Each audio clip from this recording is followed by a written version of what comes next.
پاک کے اندر اللہ پاک نے فرمایا کہ وَلَا تَأْكُلُوا أَمْوَالَكُمْ بَيْنَكُمْ بِالْبَاطِلِ، کہ تم لوگ آپس کے اندر ایک دوسرے کا مال ناجائز طریقوں سے مت کھاؤ۔ تو اب جو ناجائز طریقوں سے حرام مال کمایا جاتا ہے یہ دو طرح کا ہوتا ہے، ایک ہے کسی سے چوری کرنا، کسی کا ناحق مال ضبط کر کے وہ کھانا، اور دوسرا ہوتا ہے دل لگی یا جوا وغیرہ یا اس طرح کے شغلیات کر کے مال کو کمانا، یہ بھی ناجائز ہے۔ حدیث پاک کے اندر آتا ہے کہ بعض لوگ اللہ تعالیٰ کا مال تھوڑا تھوڑا کر کے ناحق جمع کر لیتے ہیں، ان کے لیے جہنم کی آگ ہے۔ حضور علیہ السلام نے فرمایا کہ ایک آدمی لمبی مسافرت پر ہے اور اس کے بال بکھرے ہوئے ہیں اور جو کپڑے ہیں وہ گرد آلود ہیں، وہ آسمان کی طرف ہاتھ اٹھاتا ہے اور کہتا ہے یا رب یا رب یا رب، یعنی کہ اللہ تعالیٰ کی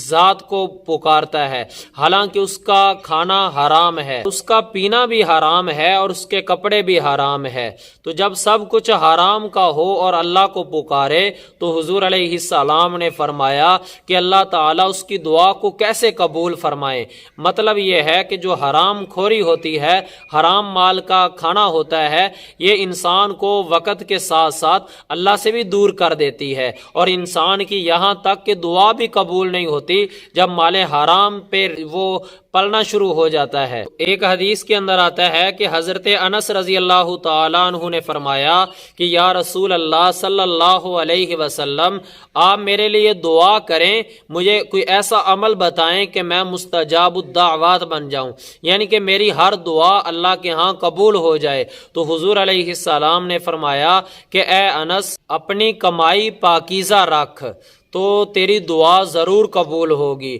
کیونکہ جب انسان ایک لقمہ مال حرام کا کھا جاتا ہے تو پھر اس کی 40 دن تک دعا قبول نہیں ہوتی، اور جہاں پر دن رات ہی حرام کھایا جا رہا ہو وہاں کیا بنے گا اس کا ہم لوگ اندازہ نہیں لگا سکتے۔ اور اسی طرح حضور علیہ السلام نے فرمایا کہ جو آدمی اس بات کی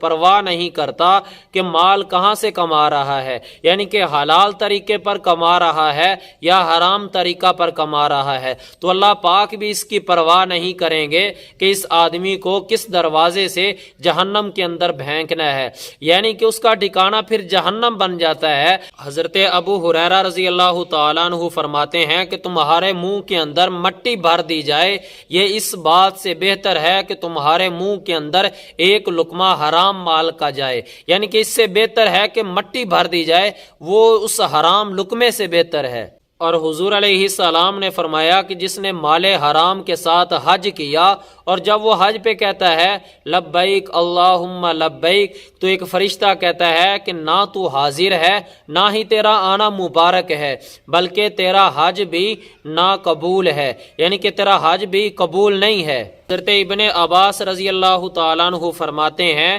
کہ جس کے پیٹ کے اندر حرام مال ہو تو اللہ پاک اس کی نماز قبول نہیں فرماتے ہیں، اور یہ الگ بات ہے کہ وہ بعد میں اللہ سے توبہ کر لے، یعنی کہ اگر توبہ کر لے گا پھر تو ٹھیک ہے، وگرنہ جب تک وہ مال حرام کمائے گا اور نمازیں پڑھے گا تو نمازیں اس کی قبول نہیں ہوں گی۔ اس لیے میرے عزیز محترم بھائیوں، کوشش کریں کہ مال